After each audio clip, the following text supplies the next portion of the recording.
Imagine holding a simple vial of life-saving insulin. If you bought this vial in Europe, it would cost you $35, maybe $38. But right here in the United States, this same vial sells for $300. This staggering price difference affects medications of all levels of care, ones that affect millions of Americans every single day. Professionally, I've spent years navigating our healthcare system, advocating for patients and the mess of insurance claims. Personally, I fought for family members on hold with insurances for long lengths of time, appealing outrageous co-pays and arguing over denied medications.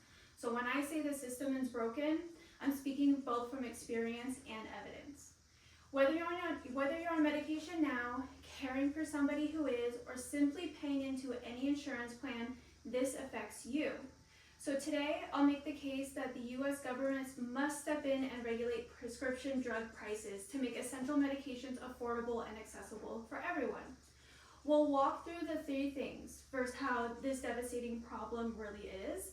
Second, why it's happening, and finally, what we can do about it. Let's start with the scope of the problem. Prescription drug prices in the U.S. are not just high, they're crushing. Currently, over a quarter of working age adults in the U.S. live in families that are skipping care, sinking into medical debt, or both. In November of 23, Health Affairs posted a research stating that 27% of non-senior adults living in families with at least one of three financial strains addressed: high out-of-pocket costs, medical debt, and financial barriers.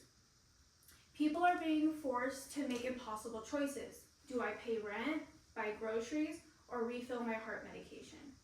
A recent study done by the American Diabetes Association shows that patients aged 18 to 64 years old ration their medication, taking less than prescribed, skipping doses, or delaying refills, not because they want to, but because they have to.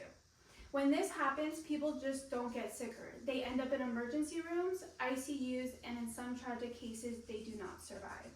So why is this happening? The answer is simple. It's the lack of regulation in a system that prioritizes profit over people.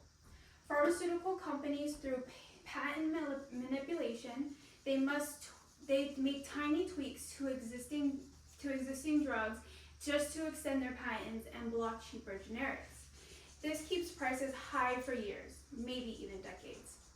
Unlike almost every other developed country, the U.S. government isn't allowed to negotiate prices on behalf of their patients. And it doesn't stop there.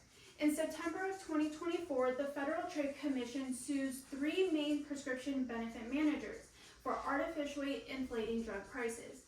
The FTC reported that CVS Caremark, Express Scripts, and OptumRx have imposed markups ranging from 100% to 7,000% on various medications dispensed at affiliated pharmacies.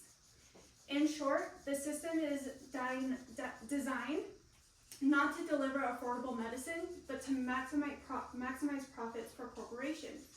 But here's the good news. We don't have to start from the beginning. Other countries have already figured this out for us. We can follow proven strategies. First, we need to let the government negotiate drug prices by having the Secretary of Human and Health Services to negotiate directly with drug manufacturers with the aim of setting a maximum fair price. Second, we should cap prices by using international benchmarks, which would estimate a structural model of demand and supply for pharmaceuticals in the U.S. They use for reference countries like Canada or in Europe. By aligning with what our peer nations pay, we can put a hard ceiling on drug price gouging. A change in patent laws allows a balance between innovation and access, closing the loopholes that allow evergreening, and the streamlining of FDA's process for approving genetics, so we can finally bring these prices down. These are not radical ideas. They are practiced and tested policies. Prescription drug prices are unaffordable in the U.S. not because they're expensive to make or because we don't have the resources for them to pay, but because we've allowed corporate greed to go unchecked. The solution is within reach: to allow government negotiation, cap prices, and use international benchmarks, and reform the patent system to allow competition. But here's the catch. None of this happens without the pressure from you. We must raise awareness within our own communities. I challenge each of you to talk to 3 friends or family members this week about this issue. Share the facts, share the statistics, and ask them to join the fight for fairer pricing. Because in the end, we are a nation that believes in innovation. But this is meaningless if medicine just sits on the shelf, unreachable to those who need it the most. Let's make sure in America that the cost of a pill is never the cost of a life.